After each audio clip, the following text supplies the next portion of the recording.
The bill is passed.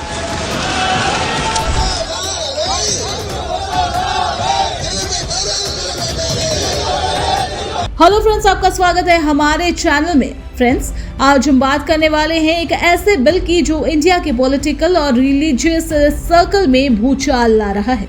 Waqf bill 2025। ये bill parliament में अप्रैल 2025 के शुरुआत में पास हुआ, लेकिन इस पे डिबेट अभी भी गर्म है। गवर्नमेंट बोलती है कि वक्फ प्रॉपर्टी के मैनेजमेंट को ट्रांसपेरेंट और एफिशिएंट बनाएगा, जबकि ऑपोजिशन कहते हैं ये मुस्लिम कम्युनिटी के राइट्स पे अटैक है। लेकिन असलियत क्या है? इस वीडियो में हम वक्फ का मतलब, इस बिल के चेंजेस और इसके पीछे की कंट्रोवर्सी सब डिटेल में जानेंगे। तो अगर आप भी ये समझना चाहते हैं कि ये बिल सच में क्या करता है, तो वीडियो को अंत तक जरूर देखें। चलिए शुरुआत करते हैं।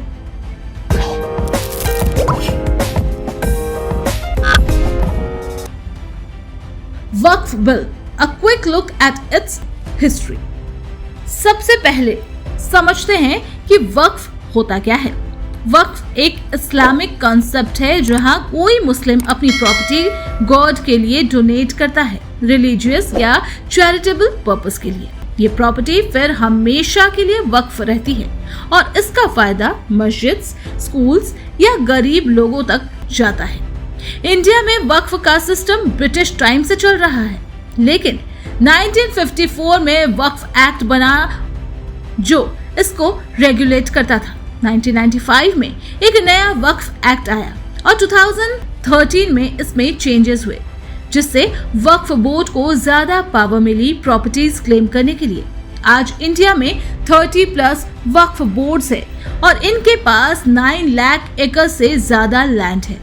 अर्बन एरिया में तीसरा सबसे बड़ा लैंड ओनर गवर्नमेंट और रेलवे के बाद। लेकिन इस पावर के साथ कंट्रोवर्सीज भी आई और यहीं से वक्फ बिल 2025 की कहानी की शुरुआत होती है। Waqf bill 2025, what's new this time? अब आते हैं वक्फ बिल 2025 पर। इस बिल को officially unified Waqf management, empowerment, efficiency and development act नाम दिया गया। ये 1995 के वक्फ एक्ट में 40% अमेंडमेंट्स लाता है। की चेंजेस क्या है? पहला, हर वक्फ प्रॉपर्टीज का रजिस्ट्रेशन एक सेंट्रलाइज ऑनलाइन पोर्टल पे मैंडेटरी है। 6 महीने के अंदर म्यूटाबॉलीज यानी को डिटेल अपलोड करने होंगे। दूसरा, अगर कोई प्रॉपर्टी गवर्नमेंट लैंड के तौर पे आइडेंटिफाई होती है तो वो वक्फ नहीं रहेगी, डिस्ट्रिक्ट कलेक्टर डिसाइड करेगा। तीसरा, वक्फ बोर्ड में अब नॉन मुस्लिम और मुस्लिम वुमेन को भी इंक्लूड किया जाएगा, डाइवर्सिटी और इंक्लूसिविटी के लिए।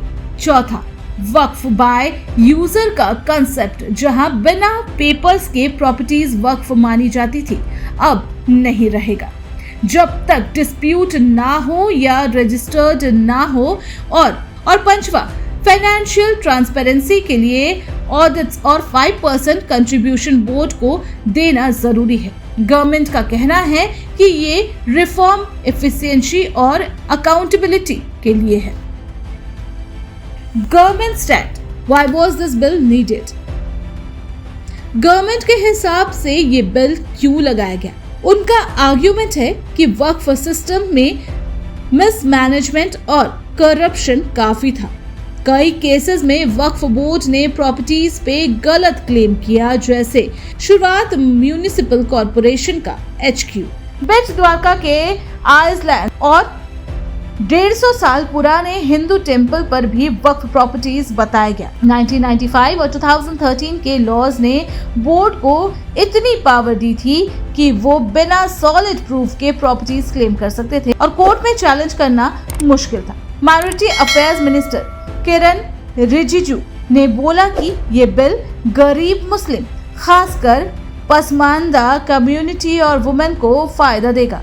उनके इनहेरिटेंस राइट्स प्रोटेक्ट होंगे, प्लस सेंट्रलाइज्ड पोर्टल से ट्रांसपेरेंसी आएगी और लिटिगेशन कम होगा। गवर्नमेंट का कहना है कि ये कोई रिलीजियस इंटरफेरेंस नहीं बल्कि स्टैट्यूटरी रिफॉर्म है। Opposition objection, what are the concern? लेकिन ऑपोजिशन इस बिल को लेकर चुप नहीं बैठे।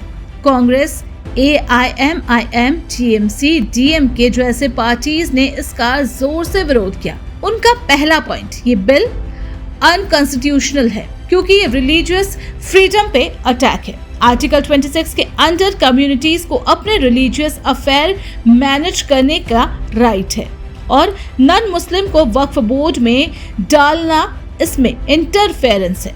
दूसरा, वक्फ बाय यूजर को हटाने से पुराने मस्जिद और ग्रेवयार्ड्स का स्टेटस खतरे में आ सकता है क्योंकि इनके पास अक्सर रिटन प्रूफ नहीं होते। तीसरा, डिस्ट्रिक्ट कलेक्टर को पावर देना वक्फ बोर्ड के ऑटोनॉमी छीनना है। ऑपोजिशन का कहना है कि ये मुस्लिम प्रॉपर्टीज को गवर्नमेंट कंट्रोल में लाने की साजिश है। AIMIM के असाउद्दीन ओवैसी ने बोला है कि ये बिल मुस्लिम को सेकंड क्लास सिटीजन बनाने की कोशिश है। 12-14 घंटे के मैराथन डिबेट्स के बाद भी ऑपोजिशन ने अपने स्टैंड नहीं छोड़े। Form committee to clearance, how it passed. ये बिल पहली बार अगस्त 2024 में लोकसभा में इंट्रोड्यूस हुआ था और फिर ज्वाइंट पार्लियामेंट कमेटी को भेजा गया स्क्रूटनी के लिए। JPC ने फरवरी 2025 में अपनी रिपोर्ट दी जिसमें 14 अमेंडमेंट्स अप्रूव हुए, मोस्टली बीजेपी और NDA अलायंस के सजेशन पे। ऑपोजिशन MPs ने डिसेंट नोट्स दिए लेकिन उनके अमेंडमेंट्स रिजेक्ट हो गए। अप्रैल 2, 2025 को लोकसभा में 12 घंटे की डिबेट के बाद बिल पास हुआ। 288 वोट्स फेवर में, 232 अगेंस्ट। फिर अप्रैल 3 को राज्यसभा में 14 घंटे चली डिस्कशन और 128 और 95 वोट से ये क्लियर हुआ कि अब ये प्रेसिडेंट द्रौपदी मुर्मू के पास असेंट के लिए गया है। लेकिन कंट्रोवर्सी खत्म नहीं हुई। तमिलनाडु CM MK स्टालिन ने कहा कि DMK इसके खिलाफ सुप्रीम कोर्ट जाएगा क्योंकि ये सेक्युलरिज्म और माइनॉरिटीज राइट्स के अगेंस्ट है। Ground reality, who benefits, who loses. असली सवाल, ये बिल ग्राउंड पे क्या करेगा? सपोर्टर्स कहते हैं कि ये करप्शन खत्म करेगा, जैसे वक्फ बोर्ड के लैंड ग्रैबिंग केसेस, वुमेन और ऑर्फेन्स के इनहेरिटेंस राइट स्ट्रॉन्ग होंगे जो पहले नेग्लेक्ट होते थे। लेकिन क्रिटिक्स कहते हैं कि ओल्ड प्रॉपर्टीज जो जनरेशन से वक्फ थी उनका स्टेटस खतरे में है। अगर गवर्नमेंट उन्हें क्लेम करती है तो कम्युनिटी के हाथ से निकल जाएगी। प्लस नॉन मुस्लिम मेंबर्स का इंक्लूजन प्रैक्टिकल नहीं लगता। क्या हिंदू टेम्पल बोर्ड में मुस्लिम को बैठाया जाता है? वक्फ बिल का असर इंडिया के 20 करोड़ मुस्लिम पे पड़ेगा और इसका इम्प्लीमेंटेशन डिसाइड करेगा कि ये रिफॉर्म है या regression. India perspective and the future. India के पर्सपेक्टिव से ये बिल एक बड़ा सोशियो पॉलिटिकल एक्सपेरिमेंट है। मुस्लिम के अलावा ये देश के सेक्युलर फैब्रिक पे भी सवाल उठाता है। अगर ट्रांसपेरेंसी आती है और गरीब मुस्लिम को फायदा होता है तो ये एक जीत हो सकती है। लेकिन अगर ये प्रॉपर्टीज का डिस्प्यूट या कम्युनल टेंशन में बदलता है तो नुकसान भी बड़ा हो सकता है। अप्रैल 2025 के बाद जब ये लॉ बन जाएगा, इम्प्लीमेंटेशन पे सबकी नजर होगी। फ्यूचर में वक्फ बोर्ड का रोल रिडिफाइन होगा, या तो एम्पावर्ड होंगे या कमजोर। ये था वक्फ बिल 2025 का पूरा ब्रेकडाउन, हिस्ट्री, चेंजेस और कंट्रोवर्सी। आपको क्या लगता है, क्या ये बिल मुस्लिम कम्युनिटी के लिए फायदेमंद है या फिर एक डिविजिव स्टेप?